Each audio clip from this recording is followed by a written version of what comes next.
Olá a todos, muito bem-vindos a mais um episódio do podcast do Farol, série de testemunhos. Hoje temos o prazer de ter aqui connosco Rafael Pereira. Boa noite. Rafael, muito obrigado pela tua presença aqui. É um gosto ter-te cá, porque sem os nossos convidados o podcast não existiria. Vamos começar pedindo para que possas apresentar, por favor, quem é o Rafael. Quem é o Rafael? Sou Rafael, sou natural de Braga, tenho 20 anos e sou estudante universitário, estudo Engenharia Informática na Universidade do Minho, estou no último ano de licenciatura.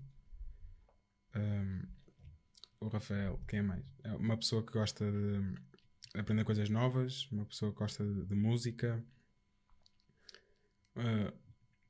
um bocado por aí. O Rafael é um bocado complexo como todos nós. Não? Muito bem. Que idade é que tens, Rafael? 20. 20 anos e estás no último ano da tua licenciatura, não é? Muito bem. Rafael, o que é que nos traz cá? Já sabes, mais ou menos, não é? Mas eu vou-te explicar e também para a nossa audiência perceber. Nós aqui no podcast do Farol queremos tratar de assuntos que são aqueles assuntos profundos da vida do homem. Como nós sempre temos dito, de onde é que nós vimos, para onde é que nós vamos, qual é o sentido da vida. E nós consideramos que há um personagem que é incontornável quando estamos a tratar deste tema, que é Jesus Cristo.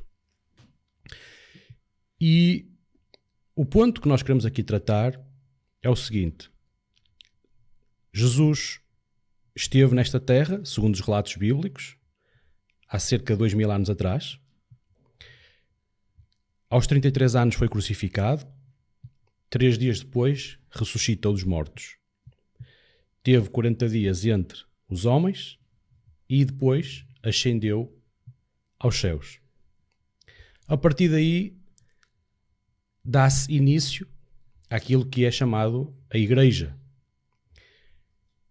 E o que é que nós vemos desde esse momento até aos dias de hoje? Passaram cerca de 2000 anos. Pessoas dos diferentes estratos sociais, de diferentes países, de diferentes idades, diferentes culturas, diferentes línguas, que ao longo destes 2000 anos vêm afirmando que Jesus está vivo. Nomeadamente, transformou as suas vidas, têm uma relação íntima com Ele e que passaram a ter a firme certeza de que Jesus existe, está vivo e de que vão passar a sua eternidade, portanto acreditam que há vida depois da morte, com Jesus, num novo céu e numa nova terra. E é este o tema que nós queremos tratar. Tu afirmas que Jesus está vivo. Sim. Tu afirmas que tens uma relação com Jesus. Sim. E que Jesus opera na tua vida. Sim. De diferentes maneiras, em diferentes áreas. E é este tema que nós queremos tratar. Porque aquilo que nós consideramos é que isto não dá para ser uma cabala, porque são 2000 anos de história, nem dá para ser algo organizado por homens. Não é?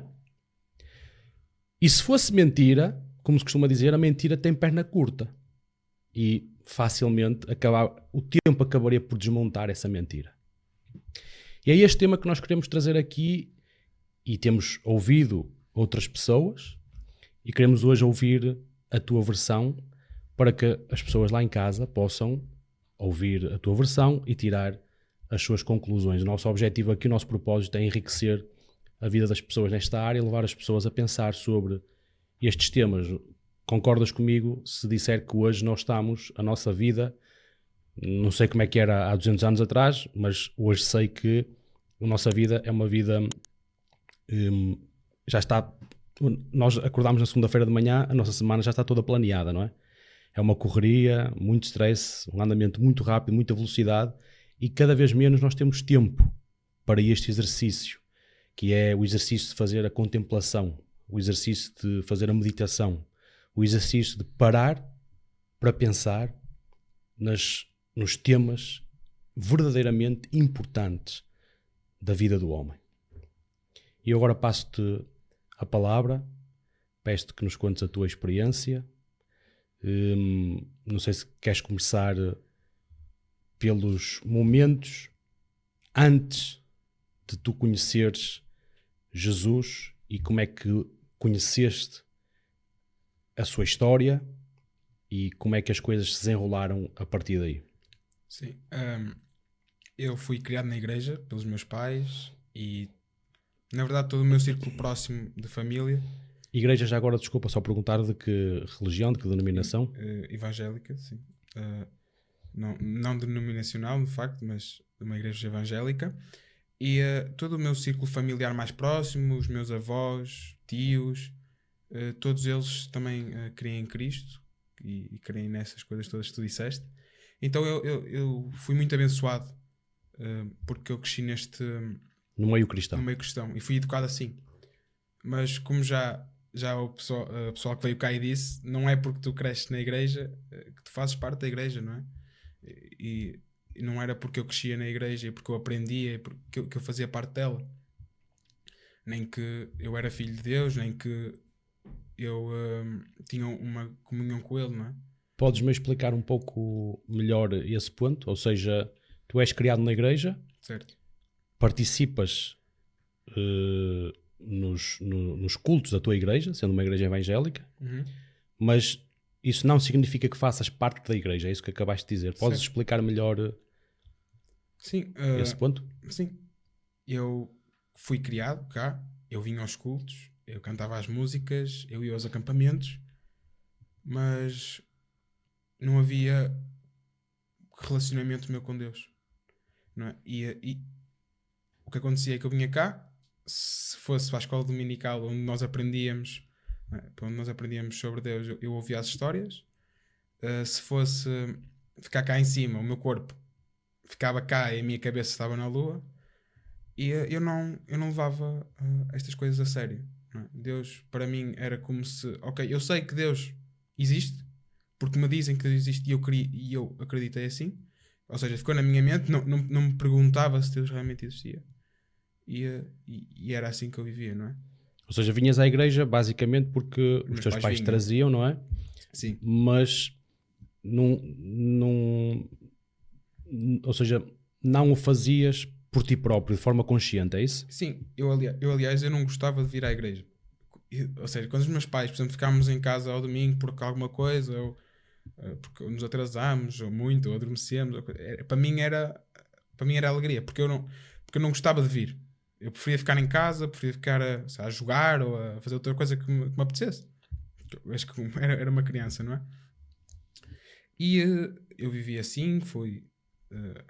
Tu ainda és novo, esse processo durou mais ou menos até que idade? Até aos meus 16 anos, mais ou menos. Ok. Até aos 16 anos, tu vinhas à igreja porque tinhas que vir. Exato. Mas não era com prazer não. Que frequentavas a igreja, não é? Sim, exato, vinha porque os meus pais vinham, não é? E então veio o Covid e a igreja fechou e nós começámos em casa a fazer umas reuniões de grupo, por videochamada, por Zoom na altura, acho eu, com outros irmãos. E eu estava na altura a ver na casa da minha avó e nós fazíamos chamadas e havia um irmão que trazia a passagem e falávamos sobre ela. A passagem bíblica. Bíblica, sim, a passagem bíblica. E falávamos sobre ela e eu lembro-me que um desses dias foi o meu pai. E meu pai falou... Eu não me lembro bem do que ele falou, mas eu lembro-me de que ele falou alguma coisa, acho que de que Jesus ia voltar e que nós estávamos a ver as coisas, não é? E eu nesse dia olhei para mim e disse, olha, estás a ficar sem tempo. Porque eu sabia, eles contavam, eles diziam, eu sabia toda a história, mas eu sabia que Cristo ia voltar, não é? E eu na minha mente aquilo já era verdade, mas eu não vivia como se aquilo fosse verdade. Era verdade, mas, ou seja, nunca aquilo estava dentro da tua cabeça, mas ainda não tinha descido ao coração, digamos assim. E eu lembro-me que eu fiquei a pensar, e nessa noite eu lembro-me de depois dizer ao meu pai, dizer, eu sinto um vazio. Senti um vazio. Como se fosse um vazio. E não sei se era da minha cabeça que sentia um vazio, ou se era... Mas eu sentia alguma coisa, não é? Eu sentia que estava a dar alguma coisa em falta. E eu aí também, eu quis pesquisar, não é? Eu fui e pesquisei, mas como é que eu sei que Deus existe? Quais são as provas de que Deus existe?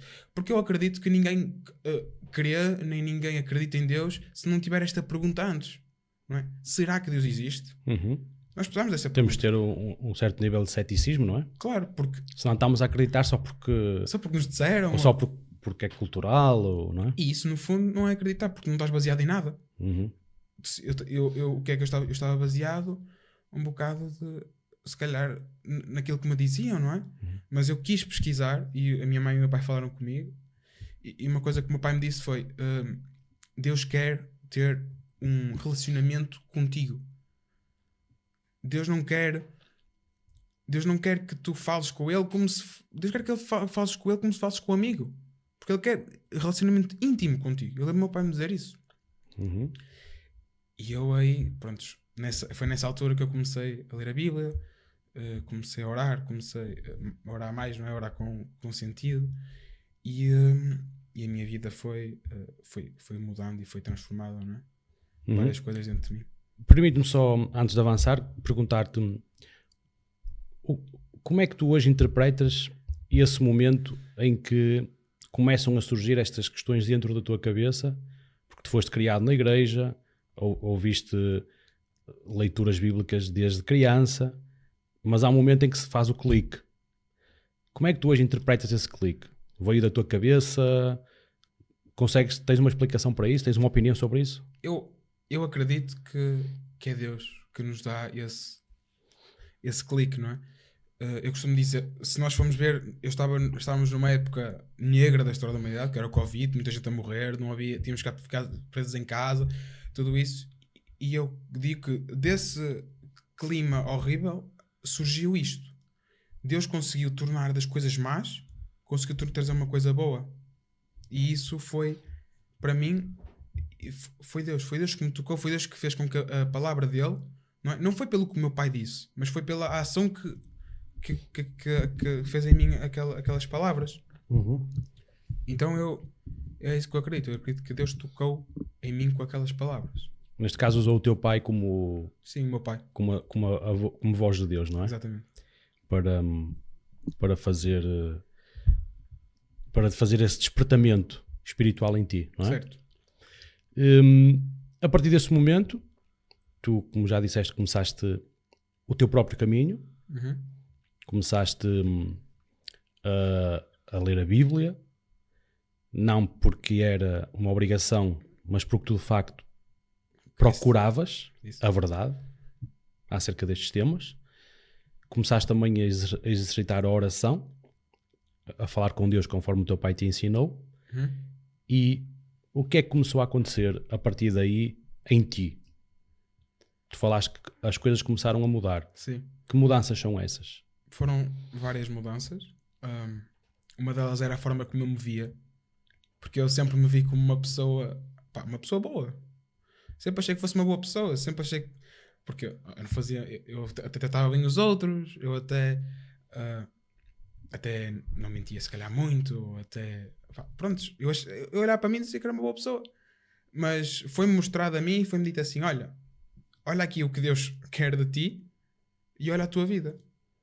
E eu digo assim, o meu ego teve que descer um bocado, não é? Porque o que eu achava que eu era, eu na verdade não era, não é? Depois a forma como eu falava, eu era tipo um marinheiro, na escola, porque nós somos pequenos, nós apanhamos o que os outros dizem e eu dizia palavrões. Como tudo, e começou a mudar, e se calhar são coisas que eu dizia, ou que se pode achar que são pequenas, mas mostra essa mudança que foi feita em mim, não é? O querer ser mais honesto, o preocupar-me mais às vezes com detalhes, porque em vez de eu não quero fazer por não querer fazer as coisas a metade, nem que falta alguma coisa que eu tenha feito errado, essas coisas aí um bocado elas foram mudando, não é? Uma coisa que também tem vindo e eu acho que é uma grande coisa é a forma como eu também vejo os outros, porque eu vejo que infelizmente, eu acho, nós olhamos às vezes para os outros e dizemos, é uma expressão que eu ouço que é, epá, és um animal. E, No mau sentido, não é? no mau Sentido sentido. pejorativo. Pá, és um animal, és um monstro. E olhamos para as pessoas muito como que tivéssemos uma capa e atrás está a pessoa, mas nós só vemos a capa e tem um nome, não é? És um mentiroso, és um ladrão, és um assassino, essas coisas todas. E uma coisa que Deus me pôs em mim é uma pessoa. E nós não olhamos assim. E eu acho que isso foi das coisas que Deus mais me pôs e é das coisas que eu mais gosto de dizer às pessoas. Não é? É dizer assim, opá, por muito que nós achamos que as pessoas tenham feito mal, por muito que nós não concordemos, por muito que nós... São pessoas. Isso não é uma coisa humana. Porque o humano é atacar. O humano é... E todas estas coisas pequenas... É olho por olho e dentro por dentro. Exatamente. E todas estas coisas pequenas e grandes, não é? Não são humanas. Não vem de nós. Mas essa tua percepção em relação ao outro mudou, talvez porque começaste a ver a forma como Deus olha para ti. Certo. E que Deus não te rotulou. Sim.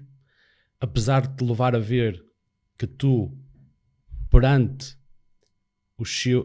a sua lei e os seus estatutos e o seu nível de santidade, tu na verdade és um pecador, não é? Certo. Ou seja, o teu ego não foi elevado, pelo contrário. Sim. Trouxe-te para... A lei de Deus trouxe-te para o mundo real.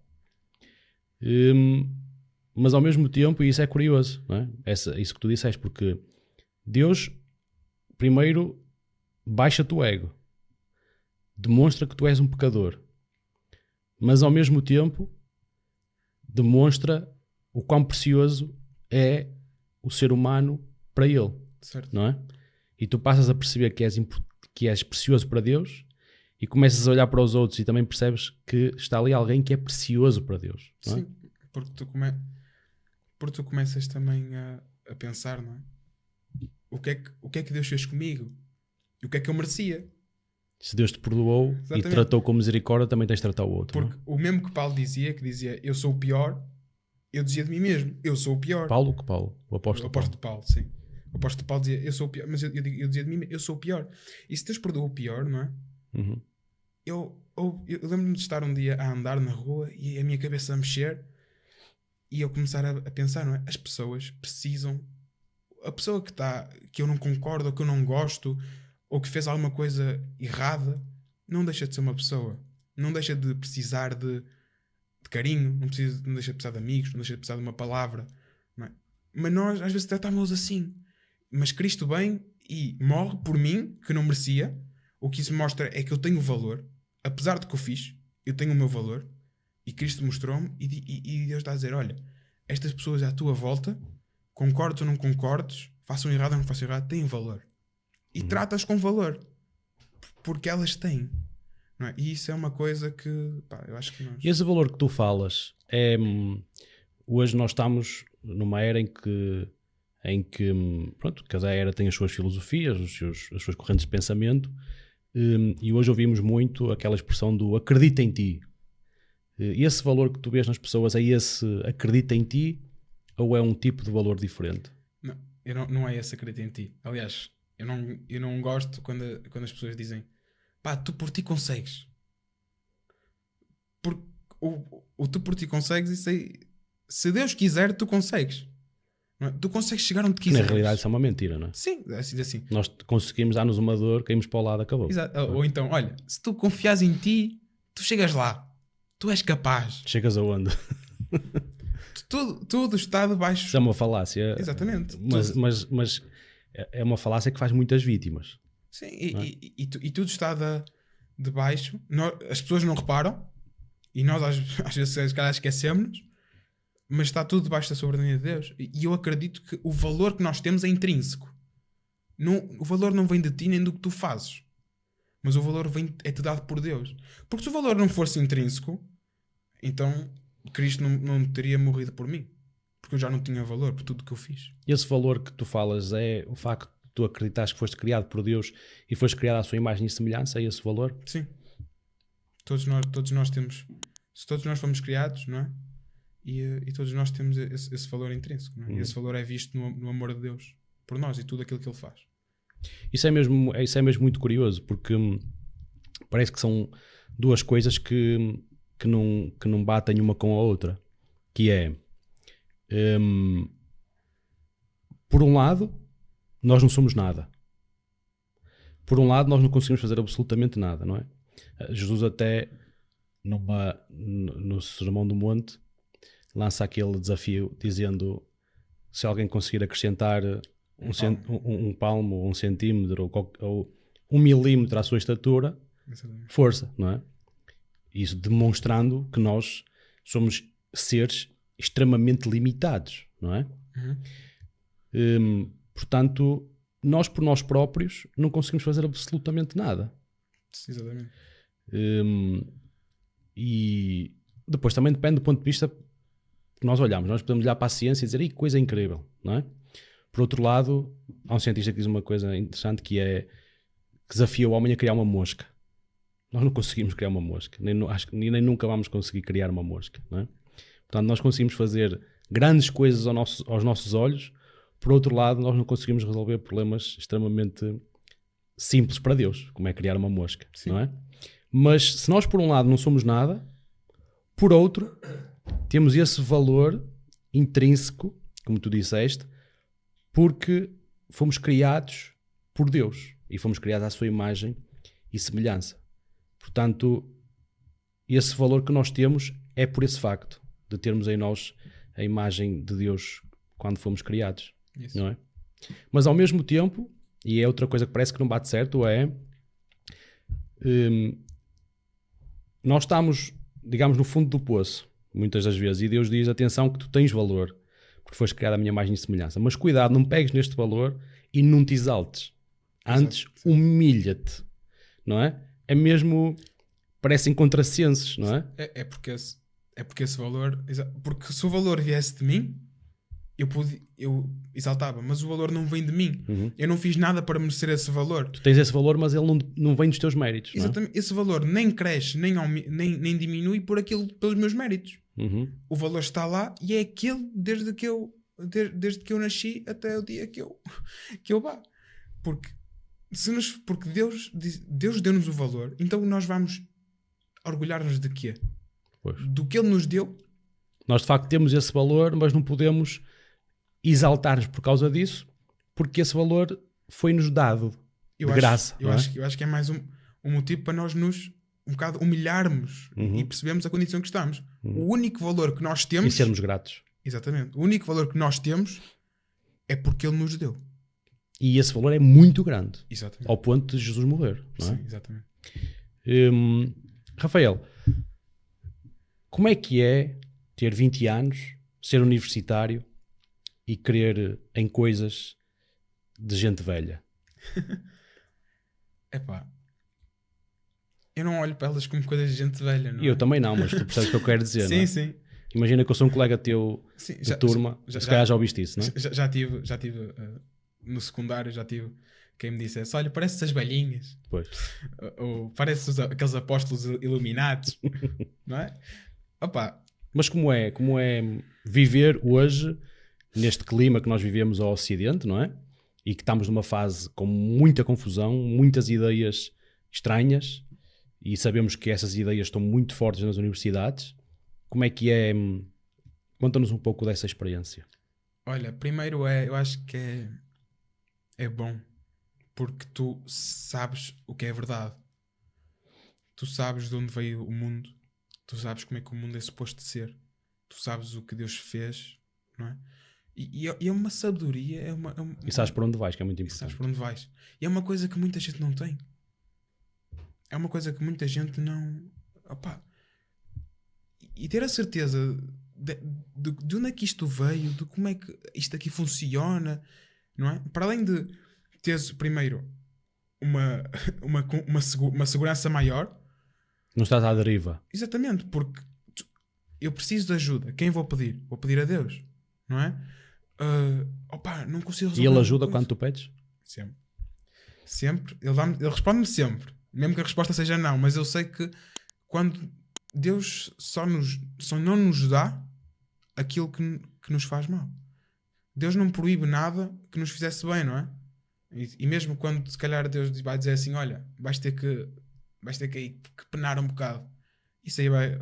Eu já tive. Há coisas que se calhar hoje em dia me fazem penar e que eu digo assim, olha, se eu não tivesse feito isso, se eu não tivesse sofrido, então eu não seria o mesmo, eu não saberia o mesmo. Não é? E até as coisas más Deus usa. Há sempre uma lição por trás do sofrimento, não é? Claro, porque epá, Deus não te... O sofrimento deixa de ser vão. Sim, exatamente. Então, primeiro esta coisa de teres um bocado os teus olhos abertos para o que os outros não veem, que é a realidade do mundo, não é? E opá, tu começas e tens um sentido de vida, percebes?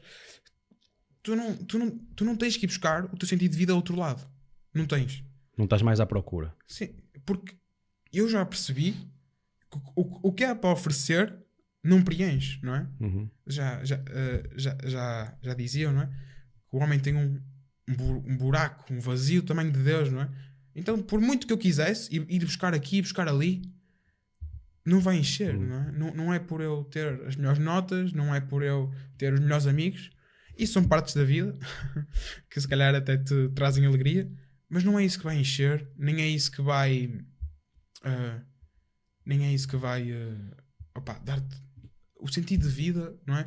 A realidade, aquilo que tu tens que buscar, não é? Porque por muito excelente que tu sejas, é tudo em vão. É tudo em vão, não é? Eu podia ser o melhor desportista, não é? E eu lembro-me do meu pai dar uma pregação e ele descreveu que havia um jogador de beisebol que se tornou o melhor e disse, olha, eu queria chegar a uma coisa do estilo, eu queria chegar ao topo do monte, só não sabia que o topo do monte estava vazio. E eu acho que é isso. E Fernando Pessoa vai dizer, não é? Ser descontente é ser homem. O homem quer sempre mais. E tu podes ver isso das duas formas, não é? O homem quer sempre saber mais, o homem quer da forma, se calhar, positiva, mas também tem outra forma, não é? O homem nunca está satisfeito. O homem vai sempre tentar buscar o significado de alguma coisa e infelizmente nunca o vai encontrar. Por acaso, há uma coisa que acontece comigo e eu só vou falar nisto para que tu possas comentar, que vai na linha do que estás a dizer, que é...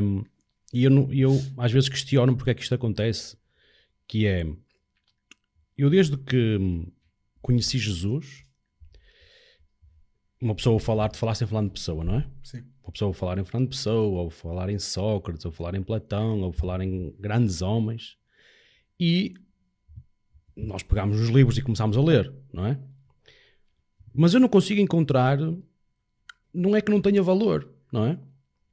Agora, comparando com aquilo que Jesus é e me revelou, não vale nada. E eu confesso que já fiz este exercício várias vezes, que ouço alguém falar de um filósofo qualquer, que é brutal, eu vou lá e leio, ok, uma página, 2, 3, e não tem nada para me dar, não é? Pode ter um conselho prático interessante, mas... Sim. E eu pergunto-me, será que é um problema meu? Será que sou eu que não estou a conseguir interpretar? Porque é que isso me acontece, não é? É que eu não encontro valor nenhum naquilo. Certo. Não me interpretem mal, não é? Mas comparado com aquilo que Jesus me revelou, aquilo que Jesus tem preparado para mim, segundo aquilo que eu creio, todas as coisas que este mundo tem para me oferecer, eu não consigo me agarrar a nada, nem sentir valor em nada. Sim, porque a sabedoria que esses homens dão, não é? É interessante. Aliás, sim, é interessante, tem coisas... Eu tive filosofia e havia lá coisas que eu dizia, isto é bastante interessante, não é? Mas há alguma filosofia que consiga transformar a vida de um homem ao ponto do homem dizer assim, eu sou um mentiroso e eu nunca mais quero mentir na minha vida por causa deste filósofo? Não, porque é um bocado... Comparado com estas notícias que a Bíblia nos traz e com o valor que é esta mensagem, não é? E o que representa... acredito que não haja coisa no mundo que possa se comparar, não é? Porque repara, imagina, eu sou um grande filósofo e espalho filosofia por aí, não é? Mas se a minha filosofia não consegue transformar a vida dos homens, ela é completamente vã. São palavras levadas ao vento, não é? Sim, de certa forma. Porque se eu posso dizer as coisas mais maravilhosas do mundo, Mas se isso não transforma a vida de uma pessoa à luz daquelas ideias, são palavras completamente vás, não é? E a diferença é essa, é que, como tu afirmas, Jesus está vivo e então acontece de facto alguma coisa na vida da pessoa, não é? E para terminar, Rafael, eu vou-te pedir para comentares o porvir. O que é que tu pensas da vida depois da morte, como se costuma dizer? Opa, o que é que eu penso da vida? O que é que pensavas e o que é que passaste a pensar? Se é que pensavas alguma coisa? É assim, é o que eu digo, eu sempre tive aquela coisa, não é? Mas eu acho que perdi o medo de morrer. Não é o medo da morte, não o medo de morrer, porque eu não quero morrer à mesma, percebes?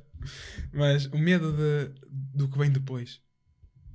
Opa, eu não sei bem o que vem depois. Eu sei que vai ser bom, eu sei que vai ser, eu sei que vou estar em comunhão, não é? Eu sei que não vai haver sofrimento.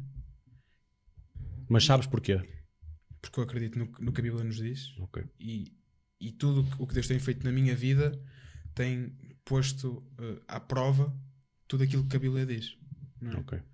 E eu posso não saber especificamente como é que vai ser, se vai ter uma casa de um lado, vai ter com 3, não sei, mas o que é importante eu sei é que Cristo vem e Ele prometeu que nós íamos estar com Ele por aquilo que Ele fez por nós, que foi morrer na cruz e ressuscitar. Portanto, eu posso agora encarar essas coisas profundas que às vezes fazem as pessoas ficarem sem o sono. Uhum. E eu posso dormir tranquilamente, não é? Porque isso já não é uma preocupação minha. Isso já não é uma preocupação minha. Mesmo para finalizar, eu vou-te pedir para terminarmos com uma mensagem que tu possas enviar para os jovens. Sabemos que hoje a juventude passa por muitas dificuldades a nível de identidade. Segundo os dados que nos chegam, o número de doenças mentais sobe abruptamente, não é? Portanto, há qualquer coisa que está a falhar no sistema. Sim. O que é que tu dirias ao mundo, especificamente aos jovens, e aproveita este momento para transmitir essa mensagem? Isso é uma grande... Eu acho que eu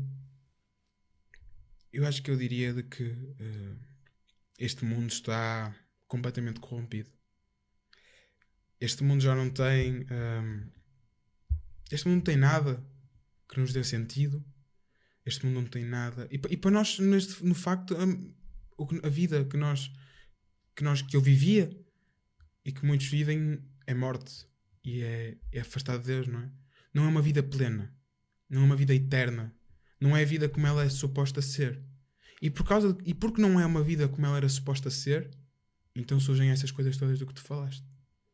Os problemas, as depressões, as crises de género, não é? Mas apesar disso tudo, e apesar de como nós somos, Cristo disse: eu amo-te. Cristo deu-se. E eu acredito que sim, que Deus quer ter um relacionamento com as pessoas.